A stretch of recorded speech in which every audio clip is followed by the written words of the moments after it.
Okay, so I want to give you guys a little bit of a review on what we've done to the ship up until this point. And I know it's been a while, so I've been working on her for, wow, 2 years now. But the thing is, because it was a Halloween build, I want to build her during the Halloween season. So I think what I'm going to do is we're going to start it up again in July, because as of right now, I think I'm getting right around the halfway point for the ship. We got to start the dead eyes because we finished off section R of the manual earlier this season, and now we've gone into section S of the manual, and we got the ship all nice and painted. We did the highlighting, we did the rudder. So some of the things that we had done to recap, we had done the lanterns. I think there's going to be 3 of them, but I'm not sure. Or there could be 2. I'm not quite sure. But the way I had done it, I had put the plastic in it because I wanted it to be lit. So we're going to put the SMDs in with the flickering lantern effect. That's why I had left room for the wire to go through the back. So we had done the lanterns, we'd done the rudder. Also, we took care of the anchors. So we painted them black, we put the rope and the pulleys on. So they're all set to go. We did some little assorted pieces as well. I'm not quite sure what that is, but it looks pretty cool. And this looks cool. Again, I don't know what this is for yet. We had done these little pieces. Incidentally, these are made of metal. So we finished those, and we actually finished the ship's bell as well.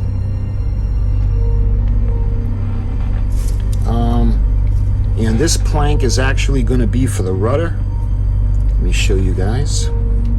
So the way the rudder is going to be hinged on the ship, but in order to steer it, this would be used to turn the ship in the direction that they want it to go from the wheel. But we got to put this on after it's installed. You can see all the little hinges on the rudder. We also did the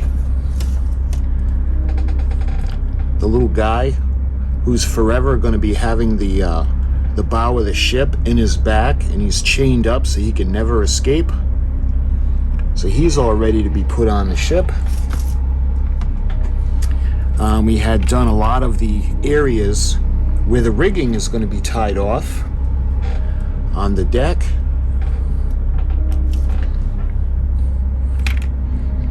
And then you can see how we had made little... I'm still not quite sure what those pieces are. I'm not 100% sure, but we did those, and there's more pieces where the rigging is going to be tied off. And then we have a couple of these things. I'm not quite sure what they are, again, but we had to file these down into shape because they were just basically squares or pieces of wood. We got the little one. And then lastly, we did a bunch of pieces that we weathered, we painted black, and these are going to go along the edges, and it's going to be for the rat lines. So that was finishing off section R. All of these pieces, and then we get to section S, and one of the most fun things we've done so far is paint the ship. So I airbrushed it black, and then I had gone ahead and I highlighted it or dry brushed with the white, because I had wanted to make like a mildew effect, or like a degradation of the wood, and that's why I had highlighted it the white. In case you haven't noticed, we got our little buddy over here. So I got a couple of these guys in scale with the ship, and eventually I want to put him in chains and he's going to go below. but there are others. But I got to do some weathering to him first because he's too white looking. Let me see if I can put him back now without him keeling over, so he's looking over the side at the stuff. Okay, so we got that all set. I put the lights on, and I'll take you off the tripod in a minute, and we'll take a look at the ship. But this is the first time that I actually put the stern castle on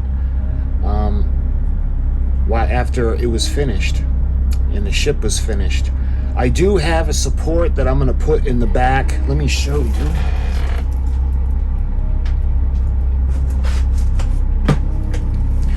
So I got a piece of sheet metal, and what I want to do is I'm going to put this into the back, and eventually it'll be painted black, but it's going to support the stern castle because I don't like the way that it kind of hangs, and the stern castle has a lot of ornate stuff on it, and I want to make sure it stays intact. So if this were to fall on the floor, it would be very unpleasant.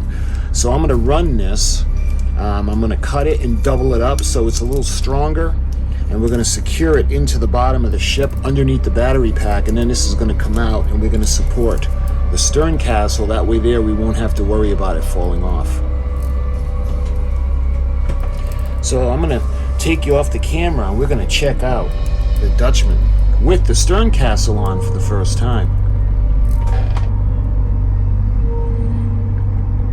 Alright, so I got it on the widest shot possible, and she's so big it's tough to get her in the shot. So let's start at the front and go to the bow section. You can see that the bowsprit that's coming all the way out, or where the bowsprit's going to go.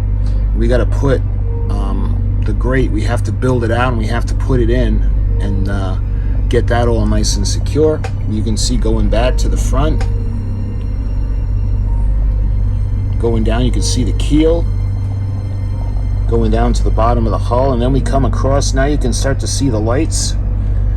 I had done the flickering LEDs instead of what was with the kit because I thought it would look better, and you can see them because they're a little bit bigger than what was with the lighting kit, but when you put it in perspective you won't have to worry about seeing the light bulbs. I just like that effect where it looks like candles or lanterns. And down below deck, you can see how just incredibly cool that looks. It looks like just like a real ship.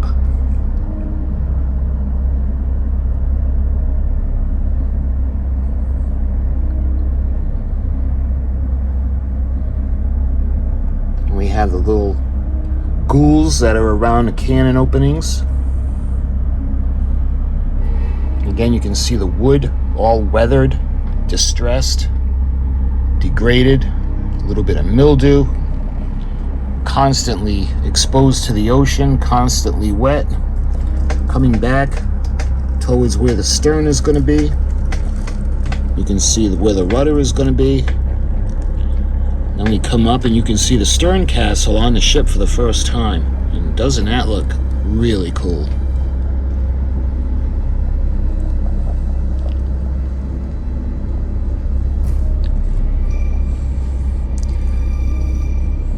Come alongside, you can see I love the railings coming around the side of the back of the ship. So what I'm going to do is, I thought that when I had weathered the stern castle, I thought it was going to be, this wouldn't be seen. So I'm going to have to dry brush that a little bit with the white just to make it blend in. So that'll be finished. And then up on the top, you can see where the mast, the aft mast is going to go. And looking down into the Dutchman, you can see that spooky lighting effect. Coming up to the forward deck or the forecastle. And all the way to the bow, where the bowsprit's going to go. So this has been quite the project, and I must admit, when I first started doing it, I figured, well, if I start in July, I'll finish it by October 31st. Boy, was I wrong. These kits are just, they're so demanding. And I don't regret doing it. I just Wish I was a little better at it. I've gotten a little bit better. I've been practicing on the HMS Victory, which incidentally I'll be doing an update on that video. But I got a few projects going on. I'm still working on the Poseidon, the SS Poseidon from the Poseidon Adventure. I got an update coming really soon on that. I know it's been a long time. And I have different projects as well. This is November. This is Edmund Fitzgerald month and Thanksgiving month. And I also have another kit to show you guys, a wooden model kit, and it's of the Mayflower. So that's going to be a fun video to show you the model before we build it. I'd probably build it sometime next year or whenever I get finished this. But I look forward to showing you that. So my friends, I appreciate your kind words and your support throughout this build. And like I said, I'm going to start sometime in July because I'm really motivated now that the ship is starting to look really cool, and I'm getting that sense of accomplishment now. So my friends, until the next video in this build series, I thank you so much for watching. Have a great Thanksgiving, and I'll talk to you guys soon.